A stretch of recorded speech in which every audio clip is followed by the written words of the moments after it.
ओंकारेश्वर में टेम्पो चालक अपनी मनमानी से बाज नहीं आ रहे हैं, जबकि मानधाता थाना प्रभारी ने एक दिन पहले ही बैठक लेकर उन्हें समझाया था। ओंकारेश्वर की बिगड़ी यातायात व्यवस्था को लेकर थाना मानधाता कंट्रोल रूम में थाना प्रभारी बलजीत सिंह बिसेन द्वारा ली गई टेम्पो चालकों की बैठक का टेम्पो चालकों पर कोई असर नहीं दिखाई दे रहा है। पुराने नए बस स्टैंड पर बसों के आते ही झुंड बनाकर बस के पीछे दौड़ने से दुर्घटना की संभावना बनी रहती है, तो वहीं अत्यधिक किराए का मामला भी गरमाया था,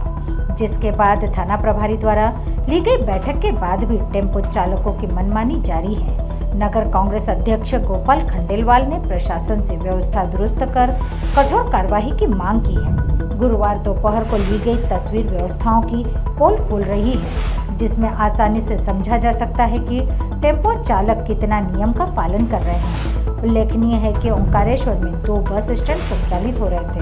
जिससे व्यवस्था बिगड़ रही है। पुराने बस स्टैंड पर रात्रि में आने वाली बस को 7 बजे के बाद अंदर प्रवेश दिया जाए, वहीं सुबह 8:30 बजे के बाद स्वर्गीय लोकेंद्र सिंह बस स्टैंड से बसों का संचालन हो।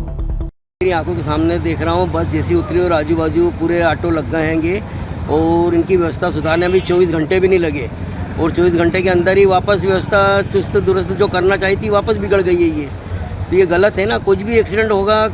एक्सीडेंट की पूरी संभावना बनी हुई, आदमी एकदम उतरता है बस में से और सामने ऑटो वाले आ जाते हैं। इनको सुव्यवस्थित कराना अनिवार्य है, बहुत ज़रूरी अनिवार्य है, नहीं तो कोई दुर्घटना बड़ी घट जाएगी। अच्छा, अत्यधिक पैसे लेते हैं, इस मामले में क्या बोलेंगे आप? ये भी लेते हैं जो गलत है, इनके हिसाब से मनमाफिक यात्री को मालूम नहीं है कि कितनी दूरी है और मनमाफिक किराया लेते हैं, जो गलत है। रहती है और हमारे द्वारा भी जो आवश्यक दिशा निर्देश आगामी पर्वों को लेकर और आम दिनों में भी जो अपेक्षा हमारी भी उनसे है कि वो कुछ नियमों का पालन करें। जैसे जेपी चौक पर ही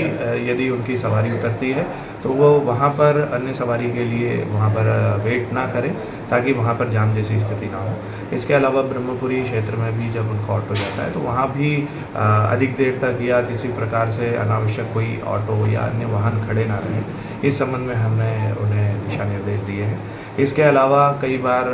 उनके द्वारा भी ये बताया गया कि कुछ लोग जो है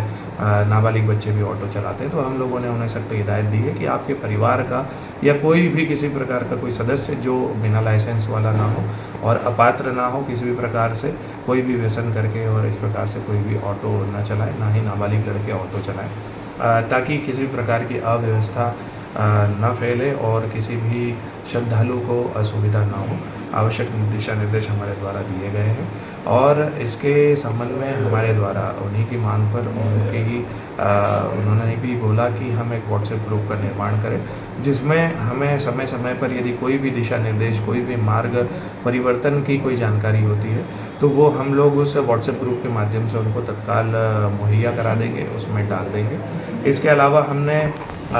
जितने भी ऑटो हैं यहाँ पर जो स्थानीय हैं उनकी जानकारी हम एकत्रित कर रहे हैं। उन्हें एक सीरियल नंबर से लेकर सभी को दे दिया जाएगा जो उनके ऑटो पे विथ मार्क लगा होगा, ताकि उससे ये समझ में आ सके, भीड़ वाले पर्व वाले समय पर ये समझ में आ सके कि कौन ऑटो स्थानीय है और कौन बाहरी ऑटो है। ओंकारेश्वर से ललित दुबे की रिपोर्ट।